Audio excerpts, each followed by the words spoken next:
कांग्रेस जैसी सुंदर party, beautiful party जो एक समग्र भारत के विकास में के बारे में सोचती है, जहां हर धर्म और समाज के लोग बराबर हैं, उस पार्टी को यदि पुनर्जीवित करना है तो वो केंद्र से नहीं होगा, वो आपको ब्लॉक लेवल से, स्टेट लेवल से, म्युनिसिपैलिटी के लेवल से जीवित करना होगा। और वो तभी होगा जब कांग्रेस अकेले युद्ध के समर भूमि में उतरेगी, और कांग्रेस अभी वही कर रही है। नमस्कार दोस्तों, कैसे हैं आप लोग। उम्मीद है आप सभी अच्छे होंगे। मेरी बगल वाली विंडो में आप देख पा रहे हैं राजीव रंजन जी वरिष्ठ पत्रकार मौजूद है मेरे साथ। बहुत बहुत स्वागत है सर आपका। सर का एक चैनल भी है करंट अनप्लग्ड बाय राजीव, आप उसे भी चेकआउट कर सकते हैं, उस पर भी काफी इंफॉर्मेटिव वीडियोस आते हैं। राजीव सर, तिरुवनंतपुरम में आखिरकार क्या हुआ? शशि थरूर का गढ़, वहां पर भारतीय जनता पार्टी लेफ्ट से एक तरह से जीत जाती है। मतलब ओवरऑल अगर परिस्थिति देखें तो भारतीय जनता पार्टी ने जो जगह बनाई है केरला में, ये जो चुनाव हुए हैं हाल ही में निकाय के, तो उसमें तिरुवनंतपुरम से ही जो है एक तरह से पेनिट्रेट किया है। तो शशि थरूर की भूमिका उसमें, और एक तरफ जो है दिल्ली में आप माहौल बना रहे हैं, तो मतलब क्या चल क्या रहा है कांग्रेस पार्टी के अंदर, और शशि थरूर किस भूमिका में है, इसको लेकर लोग सवाल पूछ रहे हैं। देखिए हिमांशु जी, शशि थरूर का करियर ऑलमोस्ट जो है वो कांग्रेस में अब समाप्त है। 2029 में उनको टिकट मिलने नहीं वाली। जो आदमी अपना शहर नहीं बचा सकता, उस आदमी से कतई ये उम्मीद नहीं है कि वो जो है पार्टी को स्ट्रांग करेगा या मजबूत करेगा। कहाँ तो वो एक टाइम में अपने आप को सीएम का कैंडिडेट समझते थे केरला के लिए, और कहाँ ये हो गया कि वो अपना शहर तक नहीं बचा पा रहे। तो ये शशि थरूर देखिए, मेंबर ऑफ पार्लियामेंट है त्रिवेंद्रम से। त्रिवेंद्रम की बड़ी गजब स्थिति है। त्रिवेंद्रम में मेंबर ऑफ पार्लियामेंट कांग्रेस का है, परंतु वो मतलब ना जाने कितने दशकों से लेफ्ट का गढ़ रहा है। तो बेसिकली बीजेपी ने जो हराया है वो लेफ्ट को हराया है। ये जो वार्ड्स इलेक्शन जो है काउंसिल में जो हार रही है, ये वो लेफ्ट हार रही है बीजेपी से। परंतु of course member of parliament Congress का है, तो ये उम्मीद थी कि भाई नंबर 2 पे यदि लेफ्ट के बाद कोई पार्टी रहे तो वो कांग्रेस रहनी चाहिए। बट ये तो बड़ा ही आश्चर्यचकित हो रहा है कि नंबर 1 पे बीजेपी है, नंबर 2 पे एलडीएफ, और उसके बाद में कांग्रेस है त्रिवेंद्रम शहर के अंदर में, है ना। तो ये बहुत ही ज्यादा एक आश्चर्य करने वाली बात है, पहली चीज। दूसरी चीज हिमांशु जी, आप एक भारत का यदि पॉलिटिकल हिस्ट्री देखें तो आपको यह समझ में आएगा कि बीजेपी का फैलाव उन्हीं जगहों पे हुआ है जहां पे पहले कम्युनिस्ट लोगों का जोर था। ठीक है, जहां भी कम्युनिस्ट और कांग्रेस के बीच में मुकाबला था, वहां पे कम्युनिस्ट पूरी तरीके से साफ हो गए, और वो कम्युनिस्टों के जो समर्थक हैं या बड़े बड़े लीडर हैं वो सारे के सारे उठ के बीजेपी में आ गए। मैं एग्जाम्पल के तौर पे आपको वेस्ट बंगाल देना चाहूंगा। वेस्ट बंगाल और केरल ये दो ही राज्य हैं जहां पे लेफ्ट बहुत ज्यादा स्ट्रांग था 1990s में, 2000 की बिगनिंग में। और आप देखिए वेस्ट बंगाल में क्या हुआ। वेस्ट बंगाल में ले दे के एक ही बड़ा लीडर बीजेपी का था, वो था सिकंदर बख्त। उसके अलावा बीजेपी का कोई भी बड़ा लीडर जो है वो कलकत्ता में या वेस्ट बंगाल में नहीं था। परंतु हमने क्या देखा, धीरे धीरे पूरी तरीके से लेफ्ट का सफाया हो गया वेस्ट बंगाल से, और लेफ्ट के जितने भी समर्थक थे, वोटर थे, नेता थे, उन सभी ने धीरे धीरे बीजेपी का दामन थाम लिया। अब ये अपने आप में बड़े आश्चर्य की बात है। आश्चर्य की बात इसलिए है, देखिए ध्यान से सुनिएगा मेरे 4 PM के दर्शकों, ये बात आपको कोई नहीं बताएगा इस तरीके से समीक्षा। क्या खास बात है? बीजेपी है एक राइट विंग पार्टी जो कि धर्म में बहुत ज्यादा विश्वास रखती है। लेफ्ट पार्टीज धर्म को मानती नहीं है। कम्युनिज्म में धर्म नाम की चीज ही नहीं है। यहां कार्ल मार्क्स ने बताया था कि धर्म जो है वो अफीम है, जनता को खिलाने वाला है, अफीम की पुड़िया है वो। तो ये अपने आप में बहुत ही भयानक रूप से सोशियोलॉजिकल और साइकोलॉजिकल चेंज मैं देख रहा हूं भारत में, कि जो पार्टी, जो कैडर जो धर्म को नहीं मानता था, जिसकी धर्म में कोई आस्था नहीं थी, वो कैडर पूरा का पूरा जो है वो ऐसी पार्टी में शामिल हो जा रहा है जो कि धर्म के आधार पर ही खड़ी है। कम्युनिस्ट पार्टियों का कैडर भारतीय जनता पार्टी में जाना, और भारतीय जनता पार्टी का पूरी तरीके से कम्युनिस्ट इलाकों में छा जाना, वेस्ट बंगाल पहले और उसके बाद में अभी त्रिवेंद्रम में यह दिख रहा है कि एलडीएफ यानी लेफ्ट पार्टी का त्रिवेंद्रम शहर पे कब्जा था, उस जगह को पूरी तरीके से बीजेपी ने अब अपनी मुट्ठी में ले लिया है। अब मुझे आश्चर्य नहीं होगा कि 2029 में यदि उनका मेंबर ऑफ पार्लियामेंट हो जाए, या इसमें भी आश्चर्य नहीं होगा कि शशि थरूर रिजाइन करें और बीजेपी की टिकट से खड़े हों और मंत्री बन जाए इस गवर्नमेंट में। इसकी भी पॉसिबिलिटी बहुत ज्यादा है। तो कहने का अर्थ यह है कि ये अपने आप में बहुत बड़ा सोशियोलॉजिकल डायमेंशन, मतलब एक पैराडाइम शिफ्ट हम देख रहे हैं। क्या पैराडाइम शिफ्ट है कि जो लोग धर्म में विश्वास नहीं रखते थे, वो लोग आज धर्म का ही चोगा जो है पहन के बैठे हुए हैं। पूरा लेफ्ट का कैडर बीजेपी में शिफ्ट हो गया है। ये किस तरीके से अपने आप को वहां पे स्थापित कर रहे हैं मुझे समझ में नहीं आ रहा। कैसे वो सुकून की सांस ले पा रहे हैं समझ में नहीं आ रहा, क्योंकि उनके आइडियोलॉजी की नींव जो है वही है धर्म का विरोध। धर्म मानते ही नहीं है। और भाजपा के आइडियोलॉजी का कोर है धर्म, राजनीति का उनका कोर है धर्म। हिंदू धर्म, हिंदू समर्पित पार्टी है भारतीय जनता पार्टी। तो ऐसी पार्टी किस तरीके से कम्युनिस्टों के बैस्टियन, कम्युनिस्टों के किलों पे कब्जा कर रही है, ये बहुत बड़ा समाजवाद का, मतलब समाज शास्त्र का एक बहुत बड़ा, और पॉलिटिकल शास्त्र का, ठीक है, ये बहुत बड़ा रिसर्च करने वाला सब्जेक्ट है, जिसपे अभी तक मैंने कोई रिसर्च पेपर जो है इंडिया में नहीं देखे हैं। जी हिमांशु। अच्छा सर, केरल में जो परिस्थिति बनी है वो तो खैर एक अलग ही है, और शशि थरूर की भूमिका जिस तरह से संदिग्ध पिछले कुछ सालों में मैं कहूंगा देखी गई है, खासतौर पर जब से अध्यक्ष पद का चुनाव हुआ और वो खड़े हुए, फिर उनकी हार हो गई। खड़गे जी को, मतलब खड़गे जी ही आगे थे, उनको ही जीतना था, लेकिन एक लोकतांत्रिक व्यवस्था नजर आ रही थी कांग्रेस पार्टी के अंदर। लेकिन जो दिल्ली में रैली होने वाली है, क्या उससे पहले ये एक बड़े झटके के तौर पर इसे लिए जाएगा कांग्रेस पार्टी की तरफ से, या फिर हमेशा की तरह इसे इग्नोर कर दिया जाएगा कि हाँ ठीक है, बाकी हम ओवरऑल अगर परिस्थिति देखें तो हम तो आगे है ही हैं, एक जगह पर अगर ऐसा कुछ हो भी रहा है तो क्या ही फर्क पड़ता है? हिमांशु जी, मैं बहुत बड़ा बम फोड़ने वाला हूं। ये समाचार कहीं नहीं है, ये मेरे channel current unplug by Rajiv पे दर्शकों को दिख जाएगा, पर और कहीं नहीं है। वो बम क्या है? बम ये है कि इंडिया अलायंस की दो बड़ी पार्टियां जो हैं वो कांग्रेस के साथ में अपने रिश्ते समाप्त कर रही हैं। ये कहीं नहीं है, ध्यान से सुनना मेरे 4 PM के दर्शकों। आज ही मेरी बात हुई, उद्धव ठाकरे कांग्रेस का साथ छोड़ रहे हैं, और अभी 15 दिसंबर को भाजपा में मेरे कई नेताओं से, लोगों से बात हुई, उन्होंने बोला 15 दिसंबर को हम अनाउंस करने वाले हैं कि इलेक्शन जो यहाँ पे बम्बई म्युनिसिपल कॉरपोरेशन जो है, मुंबई म्युनिसिपल कॉरपोरेशन हो गया, पुणे हो गया, नागपुर हो गया, सोलापुर, मतलब जितने भी म्युनिसिपल इलेक्शन जो 2021 से नहीं हुए, वो इलेक्शन जो है 15 दिसंबर को ये लोग अनाउंस कर देंगे, और जनवरी 31 तक जो है रिजल्ट लाके इलेक्शन करा के हर म्युनिसिपैलिटी में जो है वो गठित हो जाएगा। उद्धव ठाकरे की शिवसेना और कांग्रेस अलग अलग इलेक्शन लड़ने वाली है महाराष्ट्र में। यानी आप समझ लीजिए, जिस तरीके से आम आदमी पार्टी इंडिया अलायंस से अलग हुई थी, उसी तरीके से मुझे उसी तर्ज पे दिख रहा है कि उद्धव ठाकरे जो है वो अलग जा रहे हैं, कांग्रेस से अलग हट रहे हैं। इसकी समीक्षा भी बाद में करूंगा। दूसरा बम फोड़ देता हूं। दूसरा बम क्या है? दूसरा बम यह है कि झारखंड मुक्ति मोर्चा भी अलग हो रही है कांग्रेस से, और झारखंड मुक्ति मोर्चा के वहां आपको मालूम है, झारखंड में सरकार में कांग्रेस बकायदा पार्टनर है।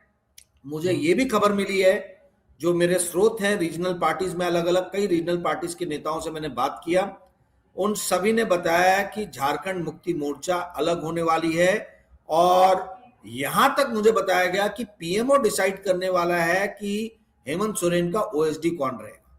अमित शाह जी डिसाइड करेंगे।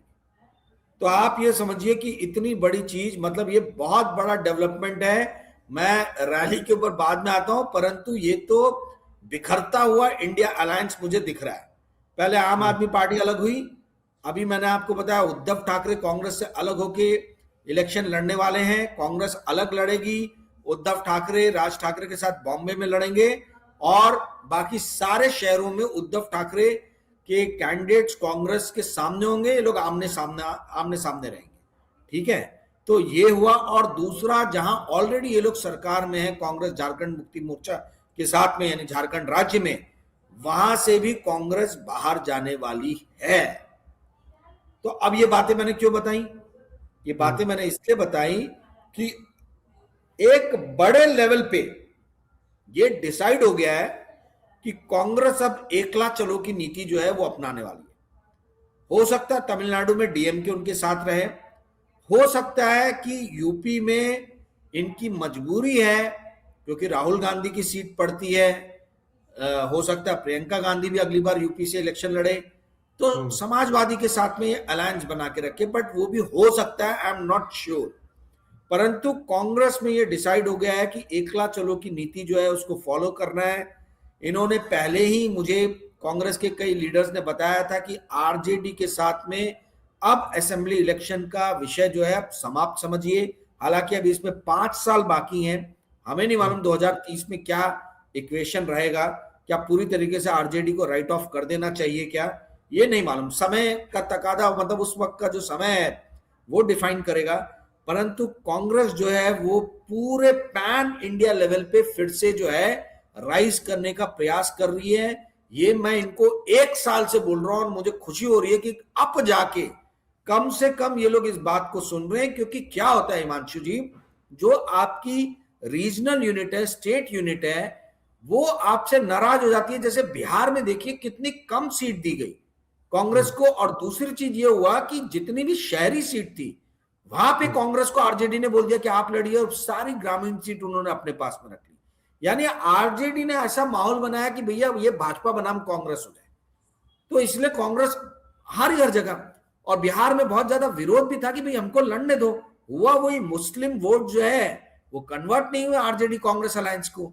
और यही चीज महाराष्ट्र में भी लोग कंप्लेन कर रहे हैं कि उद्धव ठाकरे के साथ जाने से एससी मुस्लिम वाला जो तबका है कांग्रेस का, जो कांग्रेस मानती है कि उनके नेचुरल वोटर्स हैं, वो कांग्रेस को नहीं मिले। तो बोले उद्धव के साथ रहने का फायदा क्या है।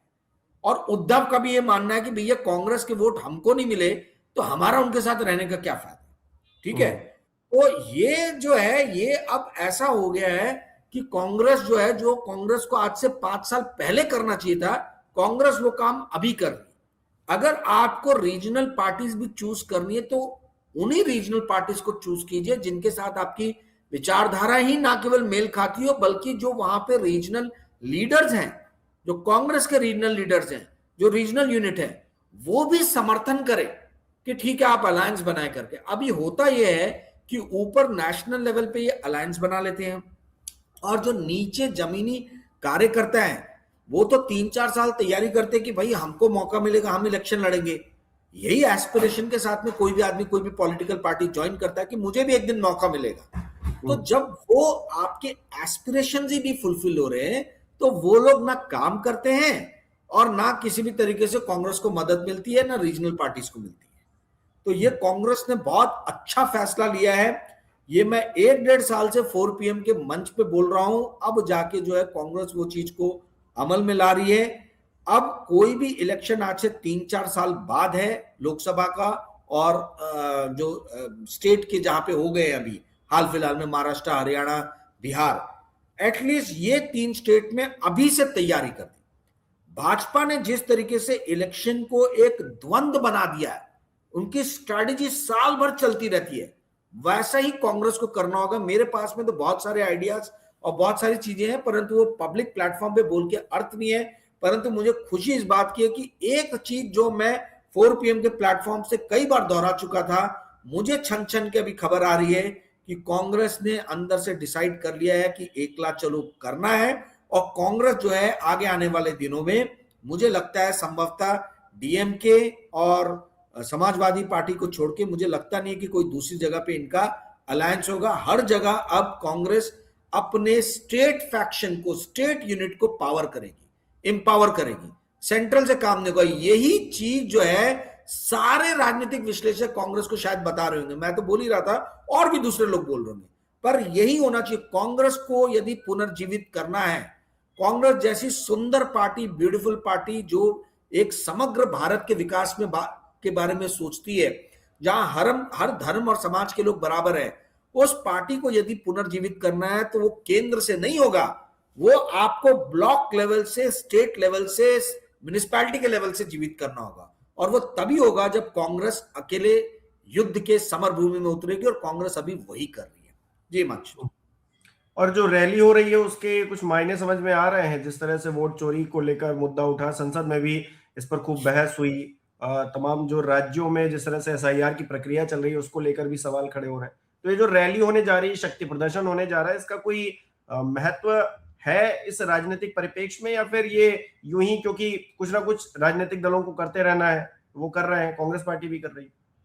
ब्यूटीफुल क्वेश्चन, एक्सीलेंट क्वेश्चन, बहुत ही बढ़िया आपने क्वेश्चन पूछा। ये एक चीज सारे दर्शक अपने दिमाग में डाल लें कि संविधान को बचाना और पॉलिटिकल प्रोसेस को बचाना और वोट चोरी का मुद्दा जो है कोई खाली कांग्रेस का मुद्दा नहीं है।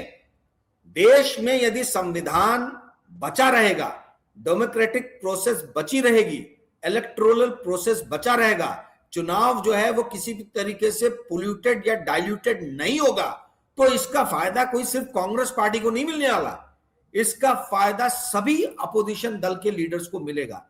क्या बीजू जनता दल को इसका फायदा नहीं होगा? क्या आम आदमी पार्टी को इसका फायदा नहीं होगा? क्या आपके आरजेडी को इसका फायदा नहीं होगा? क्या अखिलेश की समाजवादी पार्टी को इसका फायदा नहीं होगा? ये सभी के सभी लोग जो है ये वोट चोरी के मुद्दे से परेशान है। तो कांग्रेस ये रैली कर रही है, तो कांग्रेस के पीछे इनको जो है वो खड़े हो जाना चाहिए, लामबंद हो जाना चाहिए। समर भूमि में अकेले कांग्रेस को लड़ने नहीं देना चाहिए। कांग्रेस के नेताओं के साथ कंधे से कंधा मिला के, राहुल गांधी के साथ कंधे से कंधा मिला के, अखिलेश यादव, तेजस्वी यादव, आपके स्टालिन, ममता बनर्जी, अरविंद केजरीवाल, सबको खड़े होने की जरूरत है। क्योंकि यदि डेमोक्रेटिक प्रोसेस ही नहीं बचेगा तो फिर ये राजनीतिक दल कहां से बचेंगे? तो ये कोई अकेले राहुल गांधी की लड़ाई नहीं है, या कोई ये कांग्रेस की लड़ाई नहीं है, या कोई ये 4 PM की लड़ाई नहीं है कि हम बार बार इस मंच पे जो है इस मुद्दे को उठा के, ये सारे देश के विपक्षी दलों के लिए अत्यंत महत्वपूर्ण है। तो यदि आपको संजीवनी बूटी फूकनी है राज्यों के अंदर में जहां जहां बीजेपी जीत रही है, कैसे जीत रही है किसी को नहीं समझ में आ रहा, तो यदि संजीवनी बूटी फूकनी है तो आपको कांग्रेस के साथ देना ही होगा। यदि आप ये सोचो कि अरे हमको तो कांग्रेस ने इनवाइट नहीं किया, अरे संविधान बचाने के लिए, अपना घर बचाने के लिए कोई आपको इनवाइट करेगा क्या? क्या आपको अपना देश बचाने के लिए कोई इनवाइट करेगा क्या? ये ऐसी छिछली बातें, ये ऐसी हॉलो बातें किसी भी रीजनल पार्टी के लीडर्स को नहीं करना चाहिए कि हमको तो इन्विटेशन ही नहीं कांग्रेस ने भेजा। क्या आपके अपने घर को बचाने के लिए आपको इन्विटेशन भेजना पड़ेगा? कौन से इन्विटेशन की जरूरत है? इनको सारे के सारे जो रीजनल पार्टीज के लीडर हैं, इनको कांग्रेस के साथ में खड़े होके जो है वो इस संविधान को बचाने के लिए और इस डेमोक्रेटिक इलेक्टोरल प्रोसेस को बचाने के लिए जो है पूर्ण जोर से जो है वो द्वंद्व करने की जरूरत है। और कांग्रेस को भी थोड़ा समझने की जरूरत है। देखिए, राहुल गांधी के इर्द गिर्द जो लोग हैं, मैं बहुत नाखुश हूं उन लोगों से। मतलब राहुल गांधी, प्रियंका गांधी, दोनों के जो आजू बाजू लोग हैं, वो मैं इनकी स्ट्रैटेजी में बहुत खोट है। और प्रॉब्लम यह है कि ये किसी और नए आदमी को या पुराने व्यक्ति को भी आने नहीं देती जो इनको नए फ्रेश थॉट्स, फ्रेश आइडियाज दे। ये घेर के बैठे हुए हैं। तो ये चौकड़ी जो है, इनको ये समझना चाहिए कि भाई आप रीजनल पार्टीज को बिना साथ में लिए हुए ये वोट चोरी के मुद्दे को जो है प्रभावशील नहीं बना सकते हो। ये प्रभावहीन हो जाएगा। हमने बिहार में क्या देखा? बिहार में शुरू में जो है ये एसआईआर का मुद्दा बहुत गर्माया, उसके बाद में धीरे धीरे धीरे धीरे धीरे फिजल आउट हो गया। तो क्या आप ये चाहते हो कि नेशनल लेवल पे भी यही चीज हो जाए? तो ये राहुल गांधी के जो इर्द गिर्द लोग हैं, अगर वो 4 PM सुनते होंगे तो भैया रिक्वेस्ट है आप लोगों को, आप लोग रीजनल पार्टीज को अपने साथ लीजिए। यदि आप अपने साथ नहीं लेंगे तो ये समर भूमि में जो है युद्ध के मैदान में आपको वीर गति प्राप्त होगी। आप ये युद्ध जीत नहीं पाएंगे बिना रीजनल पार्टीज के। वोट चोरी का जो मुद्दा है, इलेक्टोरल रिफॉर्म का जो मुद्दा है, उसमें रीजनल पार्टीज को आपके साथ कंधे से कंधे मिला के रखना ही होगा। जी मानसी, बहुत बहुत शुक्रिया सर तमाम बातचीत के लिए। बहुत बहुत धन्यवाद। हमारे जो दर्शक हमारे साथ जुड़े वो क्या राय रखते हैं इस विषय पर हमें कमेंट करके बता सकते हैं। बहुत बहुत धन्यवाद आप सभी लोगों का।